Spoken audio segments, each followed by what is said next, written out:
Buenas noches, bienvenidos, qué gusto que están con nosotros en esta noche. Bienvenidos, ¿cómo están? ¿Todos bien?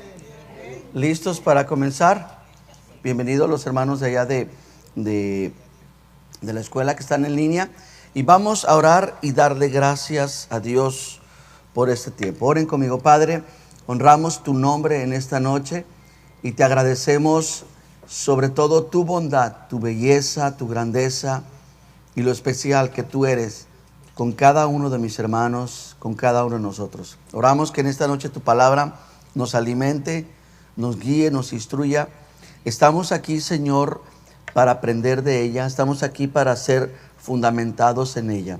Oramos por cada uno de los que estamos aquí presentes y también cada uno de los que están presentes a través de la reunión en línea. Te damos gracias por ello en Cristo Jesús. ¿Puedes decir amén?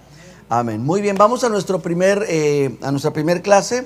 Esta es doctrina fundamental. Por fin vamos a empezar a entrar ya lo que es la doctrina fundamental, y vamos a trabajar fuertemente en esto. Hemos estado teniendo algunas clases más para preparación, para que ustedes, bueno, ya con los manuales anteriores que les dimos, ustedes ya puedan trabajar con ellos y encontrar la manera, el método de cómo estar haciendo pues ese trabajo, ¿no? Que es tan importante de estar estudiando y aprendiendo métodos de cómo retener la palabra, de cómo trabajar con ella.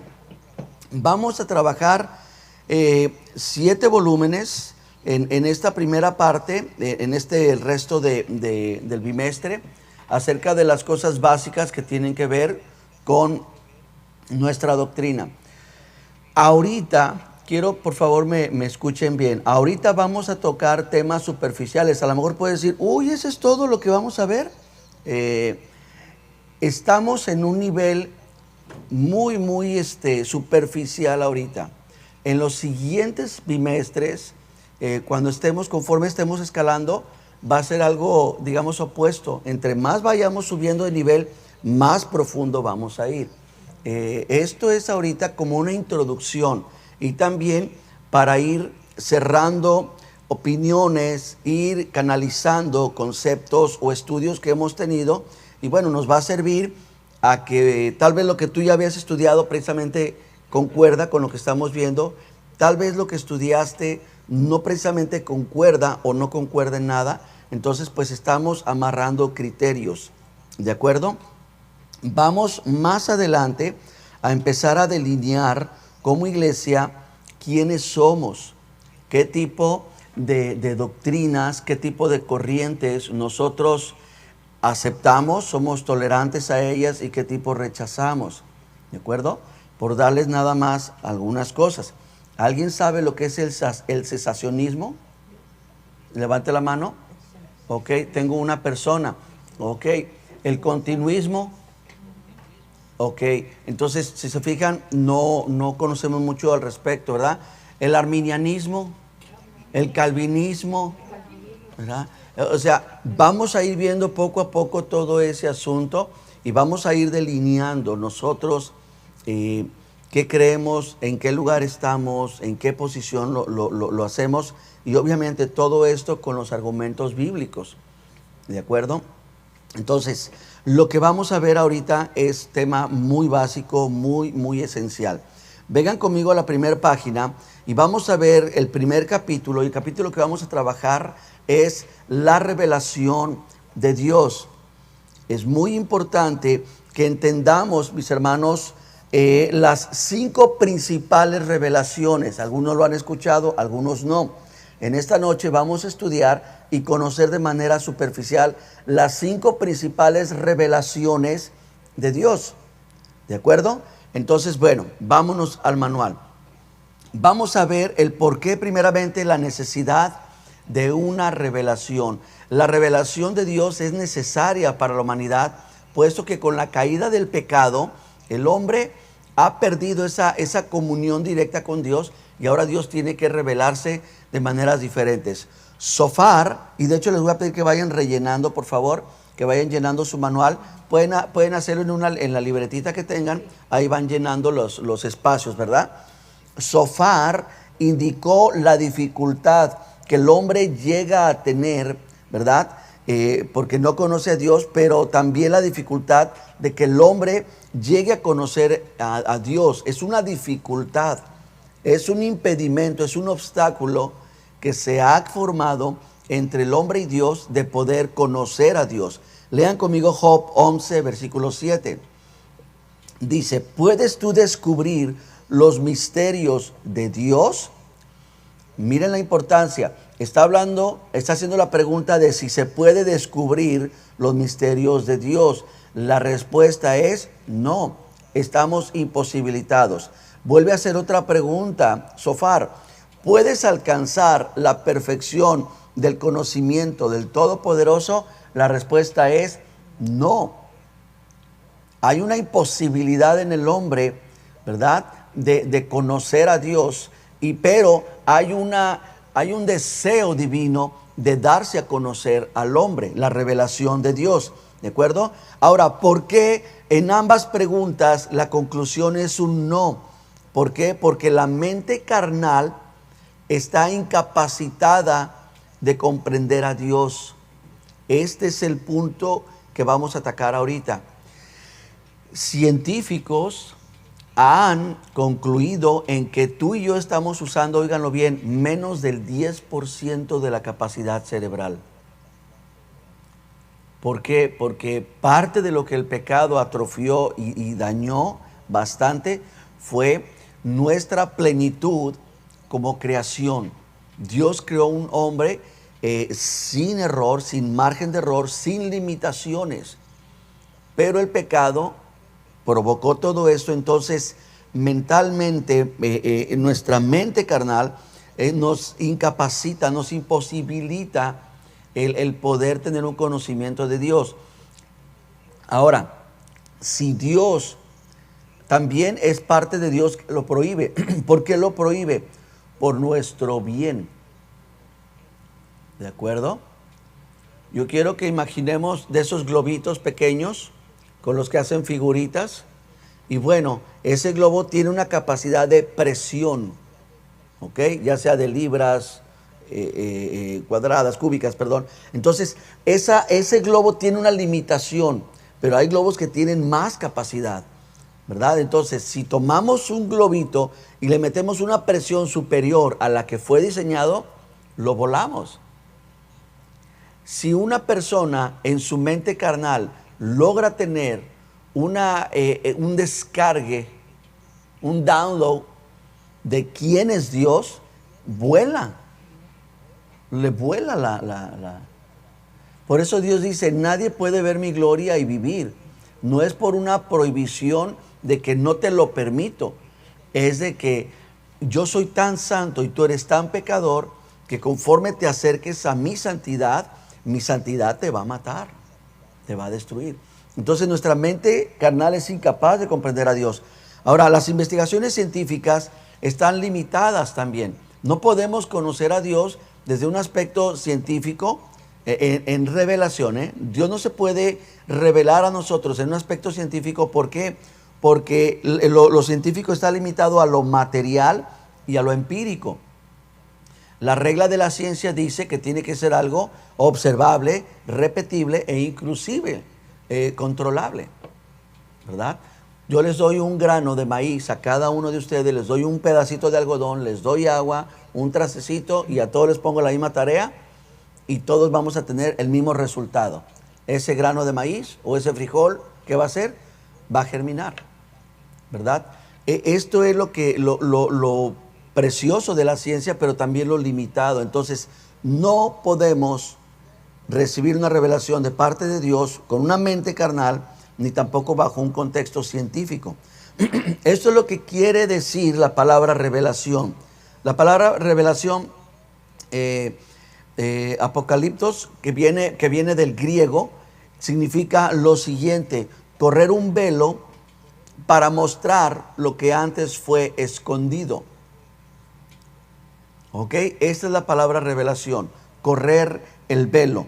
Yo quiero que imaginen una ceremonia de inauguración. Vamos todos a la plaza de la ciudad y encontramos un objeto grande y está cubierto por una manta. Entonces, cuando se revela, es cuando se jala y permite ese objeto que estaba obstruyendo, es eliminado para poder ver en detalle esta figura. La mayoría somos bastante adultos y tenemos todavía el recuerdo o algunos llegaron a practicar lo que fueron las fotos normales, ¿verdad? Las de film. Entonces, si ustedes recuerdan, tomábamos nuestra camarita, le abríamos, metíamos un rollo, le jalábamos un poquito y había lo que se llamaba película. Y agarrábamos, tira fotos. ¿Ok? Esta información que capturaba quedaba escondida, quedaba velada, quedaba codificada. Y no teníamos manera de poder verlo sin que hubieran dos formas. La primera es velarlo, que lo echábamos a perder, ¿verdad? O la segunda era revelarlo a través de un proceso. La imagen allí ha estado. La captura, la información ha estado guardada allí. Pero es hasta el proceso de revelado que nos permitía entonces decodificar esa información. Entonces, es muy importante entender el concepto de revelación. ¿Ok? Revelar es algo que ya está allí, pero que nos está oculto. Esto es muy importante, hermanos, porque esto quiere decir, óiganlo bien, que no hay una revelación nueva. No existe la revelación nueva. La revelación de algo que no existía no es posible. Todo lo que Dios tiene revelado y velado, lo tiene desde la antigüedad. Lo que tiene es que lo está cubriendo de nosotros, pero ahí ha estado. Dios no está investigando ni sacando cuentas de cuándo viene, de cuándo termina el periodo de la gracia. No, Él ya lo tiene perfectamente, pero lo tiene velado. ¿Qué hace el hombre? Quiere utilizar la ciencia, quiere utilizar la mente carnal y sacar cuentas y decir, Cristo viene para tal fecha, ¿verdad? Entonces, eso es importante lo que estamos viendo, porque nada ni nadie va a poder hacerlo. Nadie. Y lo que utilizan, pues son figuras, son sombras, pero no nos llevan a una revelación plena. ¿Ok? Ahora, vamos a ver estos medios que yo estoy mencionando, los 5 medios, ¿verdad?, de revelación de Dios, los 5 principales revelaciones. Esto va a ser muy importante que ustedes, si no lo memorizan, por lo menos tengan el concepto muy amplio, muy bien explícito. Y si hay dudas, pues que nos hagan saber, ¿verdad?, al respecto. El número 1 es por las obras de Dios en la naturaleza. Ese es uno de los 5 principales revelaciones. Lean conmigo el Salmo 19:1 y vayan rellenando ahí los espacios que son necesarios. Dice, los cielos cuentan la gloria de Dios y el firmamento declara lo que sus manos han hecho. Un día le cuenta a otro este mensaje y cada noche a la siguiente. No se escucha lenguaje ni palabras, ni se emite una voz que podamos oír. 4. Sin embargo, su voz atraviesa el mundo entero. Sus palabras llegan al último rincón de la tierra. Y Dios le ha dado al sol cielo como hogar y también, y como cuando sale un novio de la alcoba nupcial y como cuando un atleta se dispone a recorrer su camino, así sale feliz el sol para hacer su recorrido. Por último, 6. Dice, comienza su carrera en un punto del cielo y hace todo su recorrido hasta llegar al final. Y nada en la tierra puede escapar de su calor. Yo quiero que observen que las palabras subrayadas, vamos ahorita a eliminar el resto y solamente nos vamos a quedar con las palabras que están en negritas. Síganme aquí y observen. Vamos a ver si es cierto que por las obras de Dios, a través de la naturaleza, se manifiesta los cielos, el firmamento, un día, cada noche, el mundo entero, hasta el último rincón de la tierra, el sol hace su recorrido de un punto del cielo y nada en la tierra puede escapar de su calor. Tenemos bastantes elementos, ahora podemos descubrirlos, verlos como científicos, que son impresionantes. Entonces, ¿cómo se manifiesta Dios? A través de la naturaleza. Observan que nos habla de los cielos, observan que habla de un firmamento. Entonces utiliza todos los elementos que nosotros entendemos desde un aspecto geográfico. Ahora, en este punto es donde Dios empieza a manifestarse, porque, y esto va a cubrir una pregunta que es muy importante: ¿qué pasa con aquellos que no les predicaron el Evangelio? ¿Qué pasa con esas personas que nunca han escuchado de Dios? Bueno, David de alguna manera, por el Espíritu de Dios, impregna esto, y esto nos hace ver a todos nosotros de que es un diseño impresionante. Esto es un diseño con muchísima ciencia, con muchísimo conocimiento, y esto obviamente es obra de un arquitecto con extremada inteligencia. Es imposible que la naturaleza, de una manera aleatoria, haya constituido todo esto. Si la Tierra, óiganlo bien, si la Tierra 5 grados, con que suba 5 grados de temperatura, se acaba todo. Con que baje 5 grados de temperatura, lo mismo. La inclinación de la Tierra, con que se incline un poco más, esto es un caos. Con que se aleje más del Sol, etcétera. Es un movimiento y es una distancia preciso, de una manera muy, muy bien calculada. Entonces, obviamente, esto nos habla de un arquitecto. Vean conmigo a Romanos 1:20. Dice: lo que de Dios es invisible, o sea, su poder eterno. Y observen también las palabras que están marcadas con negritas. Dios es invisible. Aquí nos está revelando algo que no debemos de olvidar. ¿Dios es qué? Invisible. No se puede ver. Es decir, nos dice su poder eterno. ¿Saben por qué es invisible su poder eterno? Porque nosotros no tenemos la capacidad de tiempo para poder medir el poder de Dios. Nunca vamos a poder. Su poder eterno y todo aquello que lo hace ser Dios se ha hecho claramente visible. ¿Lo observan? Es decir, quiero que puedan imaginar esto conmigo. Nos está hablando de la invisibilidad de Dios y califica su poder, que es como eterno. Óiganlo bien. Esto no era medible, no era tangible, no era alcanzable, no era perceptible hasta que se hace visible. ¿Cuándo? Cuando es la creación. Cuando viene la creación, obviamente aquí utiliza la palabra mundo. Todavía no nos vamos a meter tan profundo, pero la palabra que existe ahí en el griego es cosmos. Entonces, lo invisible de Dios se hace visible ¿cuándo? Desde la creación del cosmos. Ahora, ¿qué tan antiguo es el universo? ¿Ok? Ya lo vamos a ver también, que no es 6 días, ¿eh? O sea, hace 4,000 años con 6 días no fue creado la creación, vaya. No hay tiempo. Entonces, ¿cuánto tiempo tiene el universo? Apenas es cuando se hizo visible el poder de Dios. Ahora, de cuando no se hizo el universo, era invisible su eterno poder.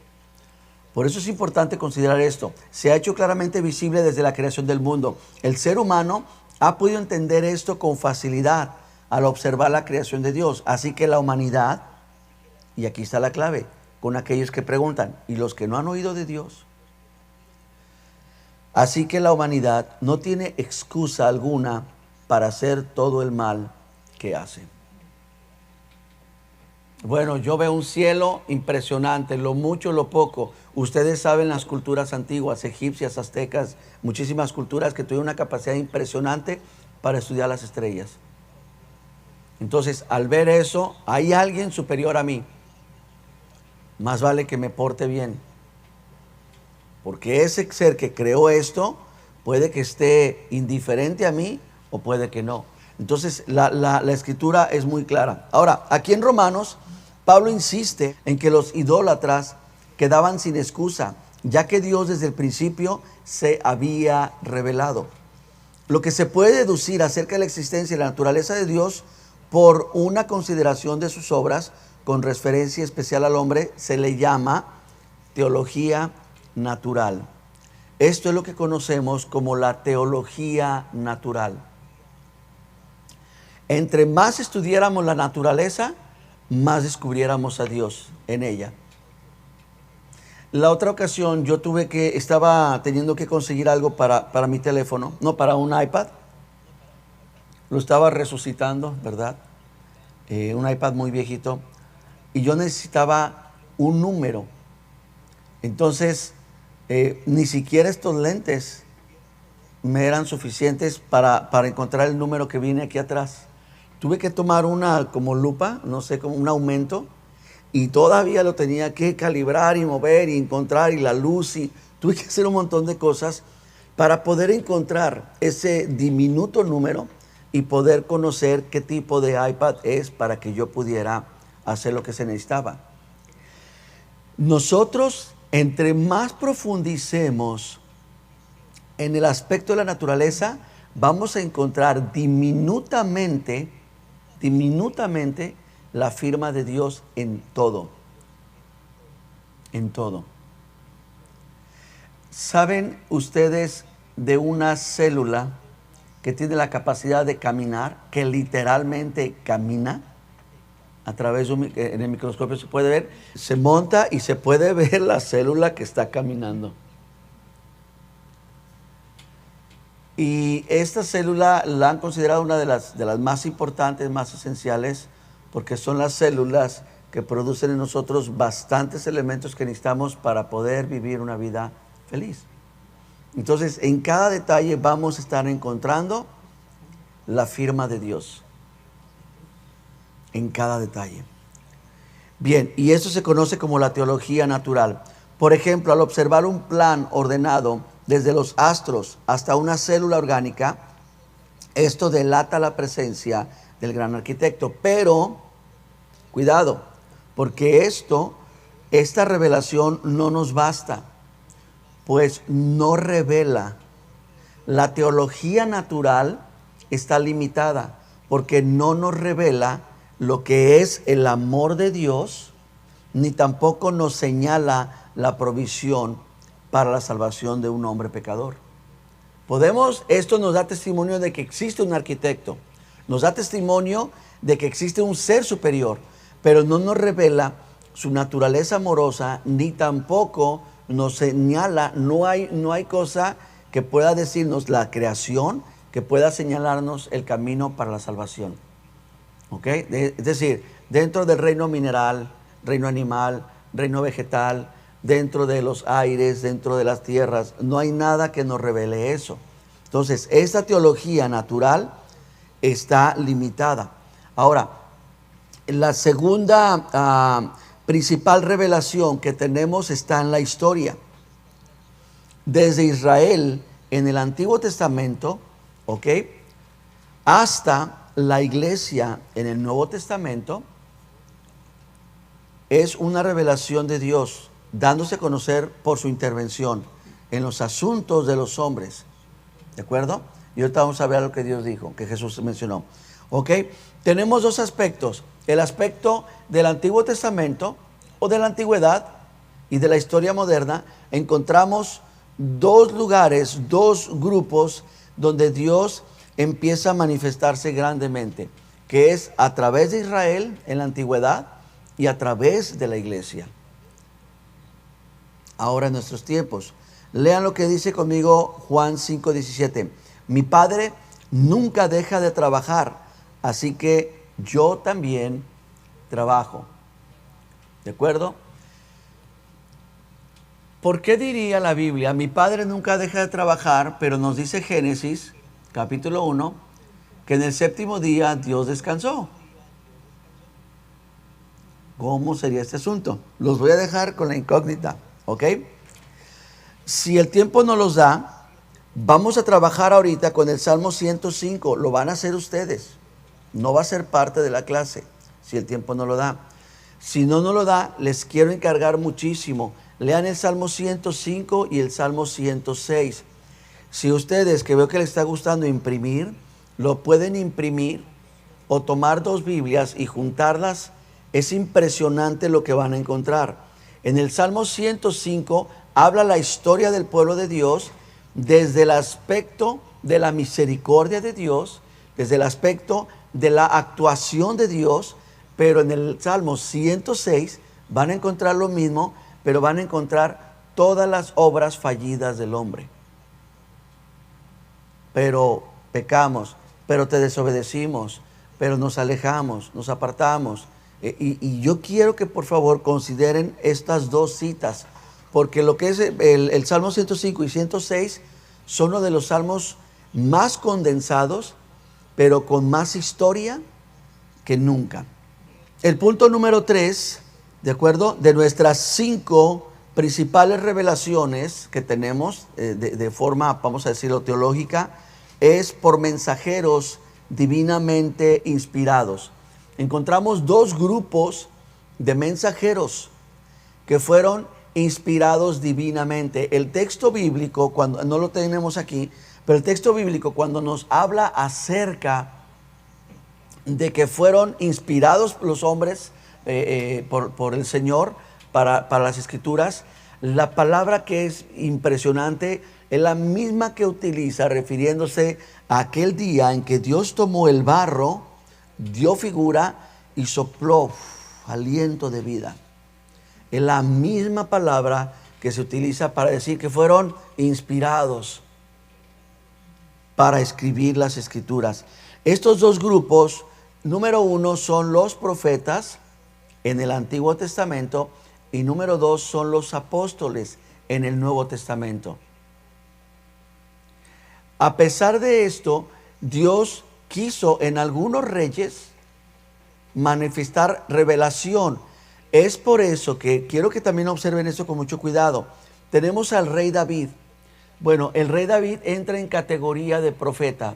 Todo hombre que fue inspirado por Dios y dada una revelación en la antigüedad, sin importar su oficio, entra inmediatamente en la categoría de ¿qué?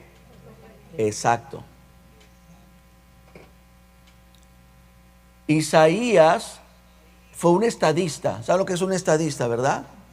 Y él trabajó mucho, muy cerca con diferentes reyes. Pero Isaías fue considerado ¿qué? Profeta. ¿Por qué? Por el tipo de revelaciones. Dios no daba revelaciones a nadie que Dios no lo instituía como profeta. ¿Me siguen? Perfecto. Vámonos al Nuevo Testamento. En el Nuevo Testamento, de los 5 ministerios, a ninguno le daba revelación sino a los apóstoles. Pero pastor, ¿y los profetas? Lo que pasa es que cambió. Dios cambió de oficina al ministerio profético, porque el ministerio profético antes te decía lo que tenías que hacer. Ahora, a partir del Espíritu de Dios, en el día de Pentecostés, siendo descendido, cambia la función y ahora el ministerio profético se convierte en el que te refuerza, en el que te confirma algo que Dios te ha mostrado en su palabra o en el sentir del Espíritu. Entonces, siempre es importante recordar esto. Yo no puedo traer ninguna revelación nueva, no puedo hacerlo. Nadie de nuestra actualidad, de nuestros días, puede traer una revelación nueva. Tal vez la iglesia perdió algo. La iglesia primitiva recibió la revelación, en el camino perdió algo, dejó de practicar algo, dejó de creer algo y lo perdió.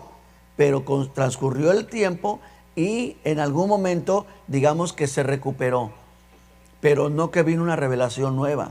Por ejemplo, La iglesia en un momento perdió la salvación por gracia y fue donde la iglesia católica se aprovecha y empieza a vender la salvación, a hacer un montón de cosas, pero en un momento parte de los reformadores, Martín Lutero, uno de ellos, recibe la revelación de Romanos que por gracia sois salvos. Bueno, esto es Efesios, ¿verdad? Entonces, lo que nos muestra la Biblia no es, la historia no es de que Martín Lutero recibió una revelación nueva, no. Es que algo se perdió en el camino, algo se cayó y simplemente Dios vuelve a traer luz porque Dios ya lo había revelado. Dios no lo veló.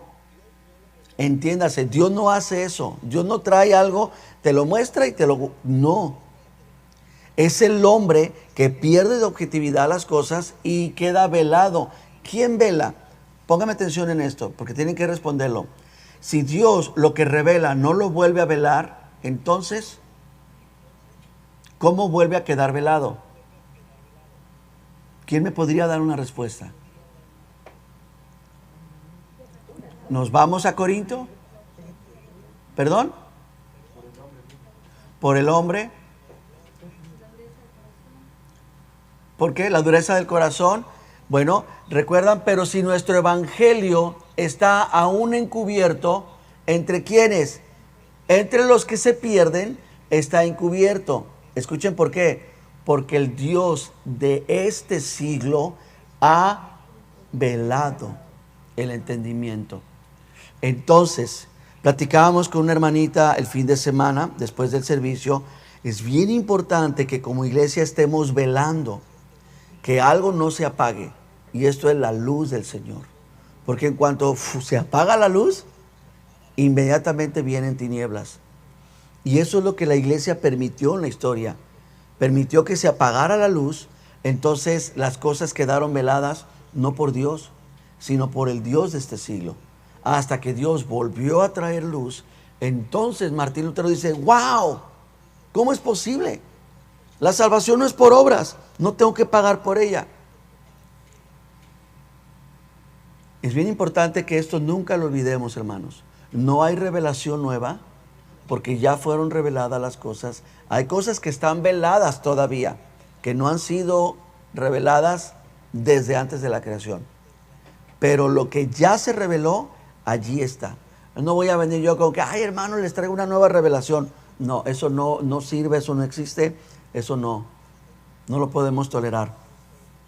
Bien, ok, entonces tenemos a los profetas y a los apóstoles. Vamos a hablar un poquito más acerca de esto, de la inspiración, en los próximos capítulos. Número 4, su hijo. Y yo quiero que analicemos un poquito la cita bíblica de Hebreos 1:1. Dice, en el pasado, Dios habló a nuestros antepasados por medio de los profetas. Nos confirma que Dios hablaba a través de profetas. Dice, en muchas maneras, fíjense el término que utiliza, parciales y variadas. La palabra original que utiliza allí de cómo hablaba es la manera, óiganlo bien, en la que nosotros le hablamos a los recién nacidos, a los bebés pequeños, utilizando un lenguaje de lo más simple, de lo más sencillo, para que pueda, y atractivo, para que el bebé pueda quedar cautivado y pueda aprender de ello. Entonces dice, muchas maneras, parciales y variadas. 2, en estos últimos días, y observen esto, ustedes van a encontrar en casi todas las citas bíblicas neotestamentarias, van a encontrar ese término, en estos últimos días. ¿Cuándo comenzaron los últimos días? Hace 2000 años. A veces de repente salimos nosotros ya con que estamos viviendo en los últimos días. Sí, pero no. Sí estamos viviendo en los últimos días, pero estos últimos días comenzaron hace 2000 años. Por eso dice, en estos últimos días, Dios nos ha hablado de nuevo a través de su Hijo. Él creó todo el universo. ¿Recuerdan? Ahora, observen esto, porque esto está impresionante, mis hermanos. Díganme una vez más, ¿cómo es la primera revelación de Dios? ¿A través de qué? De la naturaleza. La segunda, la historia. La tercera, a través de profetas, ¿verdad? Y apóstoles. Ok. Ahora yo quiero que tengan presentes estos tres elementos. La naturaleza, la historia y los hombres de Dios. Ok, léalo conmigo. Dios habló a nuestros antepasados por los profetas.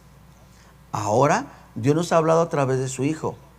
Y aquí Él va a incrustar la revelación de lo que le llamamos la teología ¿qué? Natural. ¿Ok?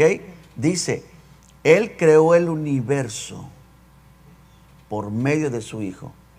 Entonces, la teología natural o la revelación de la naturaleza apunta hacia un creador. Pero el creador lo mencionamos como el Padre, pero el Padre fue quien dio la orden y quien ejecuta la orden es el Hijo. Y ahorita lo vamos a ver un poquito más. Dice, Él creó todo el universo por medio de su Hijo, a quien nombró heredero de todo lo que existe. Y el Hijo muestra la brillante grandeza de Dios. Él es la imagen perfecta de, óiganlo bien, de todo lo que Dios es. Y hablando del Hijo, es el que sostiene todo el universo por medio de su poderosa palabra. Dice, después de haber hecho purificación de pecados, se sentó a la derecha del trono majestuoso de Dios en el cielo. ¿Quién está detrás de la teología de la naturaleza o de la revelación de Dios a través de la naturaleza? ¿Quién está detrás de ello? El Hijo.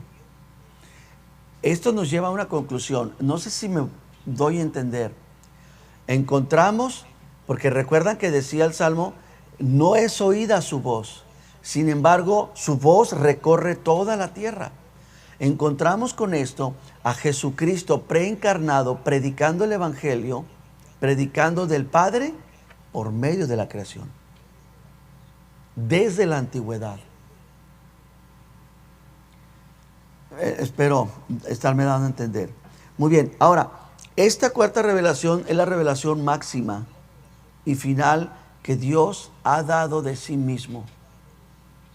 Ya no va a venir otra revelación. Esa es toda la revelación, la máxima, la que ya descubre todo lo demás. Lo que nos toca a nosotros es ahora conocer las profundidades de la palabra, porque allí están. El Señor ya las reveló, pero las mantiene ocultas para aquellos que le aman. ¿Ok? Bien, Juan 1:14, la palabra se hizo hombre y vivió entre nosotros, lleno de generoso amor y verdad. Vimos su esplendor, ese esplendor que pertenece, al Hijo único del Padre. Entonces, aquí vemos que la palabra se hizo hombre, ¿ok? En la versión tradicional dice se encarnó, pero está utilizando esta mezcla de versiones porque aquí utiliza se hizo hombre y vivió entre nosotros. Dice, lleno de generoso amor y verdad, y vimos su esplendor. Ese esplendor que a Moisés lo aterrorizó, es el esplendor que ahora se manifiesta a nosotros por medio del Hijo. Vengan conmigo al 18. Nadie ha visto jamás a Dios. ¿Por qué? Porque Dios es invisible. Pero el Hijo único, y miren cómo lo menciona, quien Él mismo es Dios, nos lo ha dado a conocer. Él está lo más cercano al Padre. Bien, ahora, si ustedes observan tanto el corazón como el pensamiento de Dios, manifiesta en un hombre y en las circunstancias se va a manifestar de una vida humana. Es decir, el propósito de Dios siempre ha sido de la creación el poder manifestarse al hombre. Ese ha sido su propósito. Pero lo vemos que aquí el punto máximo fue a través de la cruz y la resurrección. Ahora, en los evangelios, además de ser la palabra inspirada, ¿de acuerdo? ¿Recuerdan lo que vimos, lo que hablamos, que hombres de Dios han sido inspirados? Es una de las revelaciones de Dios. También, acertadamente, son documentos históricos. Entonces, en Cristo encontramos el complemento de todo. Vemos a Cristo detrás de la naturaleza, vemos a Cristo revelando la palabra, revelando el corazón de Dios a través también de hombres que fueron quienes lo hicieron y que a su vez estos se han convertido en documentos históricos. Muy bien, número 5, para concluir esta parte. En la Biblia. Ahora, vamos a recapitular. La primera revelación que vimos es en la naturaleza, la segunda en la historia, la tercera en hombres de Dios, la cuarta en el Hijo y la quinta en la Biblia. ¿Por qué utiliza la Biblia si ya utilizó al Hijo? Porque el Hijo estaba destinado a que estuviera un periodo cerrado de no más de 33 años. Entonces, a raíz de eso, ahora nosotros tenemos en nuestros días la revelación de la palabra de Dios. La revelación de la historia y en el Hijo se da a conocer por el libro que tú y yo conocemos como la Biblia. Ahora, la conclusión de todo esto va a radicar en dos cosas dentro de la revelación subjetiva. Se entiende cuando se utilizan los términos, quiero estar seguro de esto, cuando se utilizan los términos subjetivo y objetivo, ¿se entienden o hay alguien que no lo entiende muy bien? Por favor, sin pena, levante la mano para saber si se necesita explicar esto un poquito.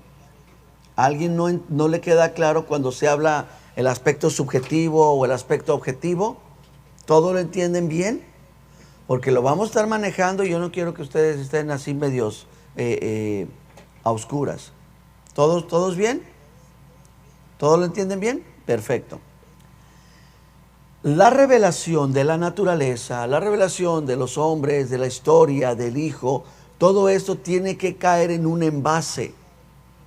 Y ese envase eres tú y soy yo. Es donde se convierte en la revelación subjetiva.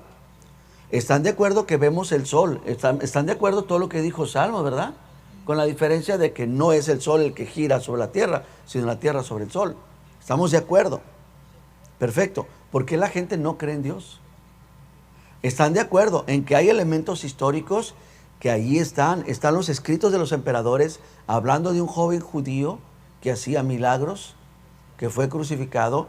Está la historia antigua de los pueblos babilónicos, asirios, etcétera, teniendo en cautiverio a una pequeña nación por ahí en el Medio Oriente. Todo eso está ahí. ¿Por qué la gente no cree en Dios?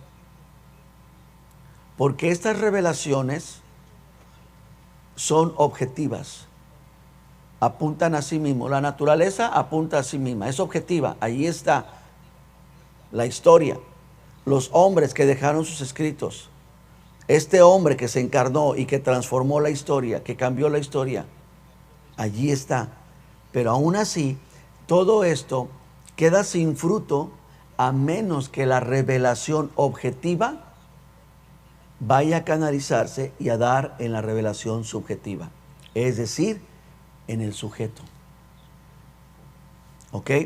De dos maneras, como la revelación externa, ¿de acuerdo? Para que ésta interactúe como una revelación interna. Es decir, cuando veo los cielos, la obra de Dios y el firmamento y todo lo que hizo, digo yo, ¿qué es el hombre para que tengas de él memoria y el Hijo del Hombre para que te acuerdes de él?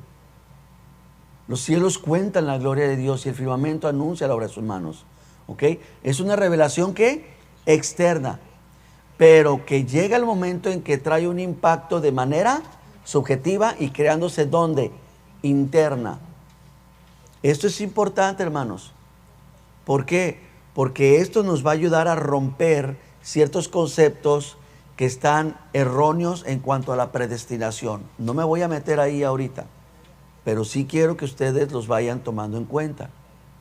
¿De acuerdo? Bien. Esta revelación externa interactúa con una revelación interna que es la obra del Espíritu Santo en nosotros. Es el Espíritu de Dios quien produce que esa naturaleza te haga reconocer que hay un arquitecto. Es el Espíritu de Dios que ha permitido que a través de los descubrimientos históricos, geográficos, geológicos, antropológicos, todo ese tipo de ondas, que son en materia externa, impresionen nuestra vida y nos lleven a concluir que sí es una revelación más. La persona de Jesucristo, a quien ninguno de nosotros lo hemos visto, de quien solamente hemos sabido de Él, lo sabíamos antes en los libros de texto, creo que ya los quitaron de ahí, lo sabíamos a través de estos libros religiosos, vamos a llamarlos así, pero vemos la persona de Jesucristo que se hace viva y eficaz en nosotros, como un ser real y actual, pero es a través del Espíritu Santo. Estas condiciones que transforman la revelación externa en la interna es a través de arrepentimiento y fe. Perdóname. Sí, que es lo que produce el nuevo nacimiento. Lo volvemos a leer, vamos a leerlo de corrido estos dos párrafos. La revelación externa interactúa con una revelación interna, que es la obra del Espíritu Santo dentro de nosotros. Y las condicionantes que transforman la revelación externa en interna son por el arrepentimiento y la fe. Les conviene que me vaya, porque si yo me voy, enviaré el Espíritu de verdad. Y el Espíritu les va a redarguir de justicia, pecado y juicio. Son aspectos en el ser subjetivo, en el ser interno. Vamos a leer unas citas bíblicas. Gálatas 1, 15 y 16. Pero Dios, que me escogió antes de nacer y por su gran bondad me llamó. Aquí vemos el aspecto objetivo. Dios pensó en Pablo y lo llamó, lo predestinó. Y dice, me llamó, dice, él que me llamó, tuvo a bien hacerme conocer a su Hijo. Tuvo un aspecto a lo que le llamamos subjetivo interno. Tuvo a bien hacerme conocer a su Hijo para que anunciara su evangelio entre los no judíos, y no fui entonces a consultar a ningún ser humano. Lucas 24, 31. Entonces se les abrieron los ojos y lo reconocieron, pero él desapareció, y se decía el uno al otro, ¿no ardía nuestro corazón? ¿Qué es lo que pasó con estos dos hombres? Ardió su corazón. ¿Cómo? ¿Por qué? Dice, mientras conversaba con nosotros en el camino y nos explicaba las Escrituras. ¿Se fijan cómo es interno la operación de las cosas que han sido manifestadas de manera externa? Juan 20, 28 y 29. Entonces Tomás respondió y le dijo, Señor mío y Dios mío. Y Jesús le dijo, porque me has visto, Tomás, ¿creíste? Ahora observen esto. Bienaventurados los que no vieron y creyeron. ¿De quién está hablando?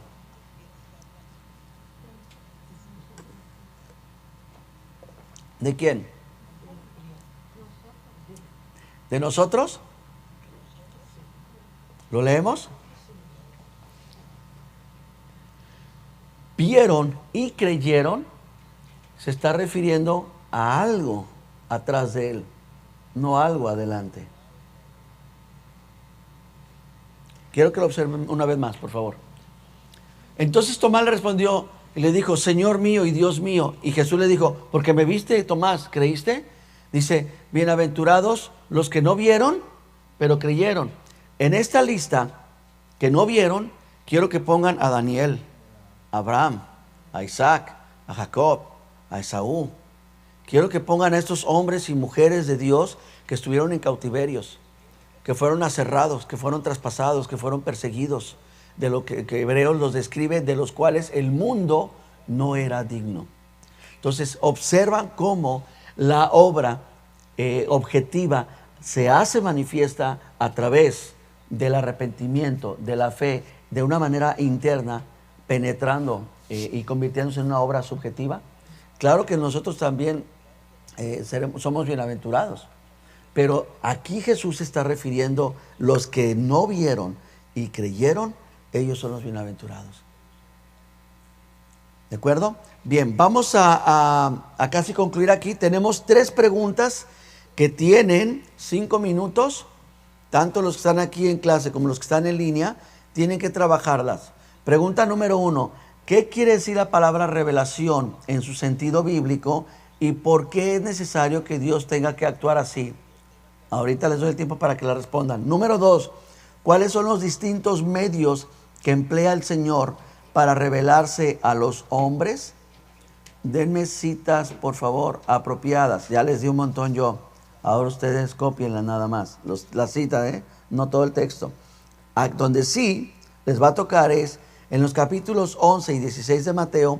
Cristo habla de dos importantes revelaciones que dio su Padre. ¿Cuáles son? Bien, 5 minutos. Que Dios les ayude.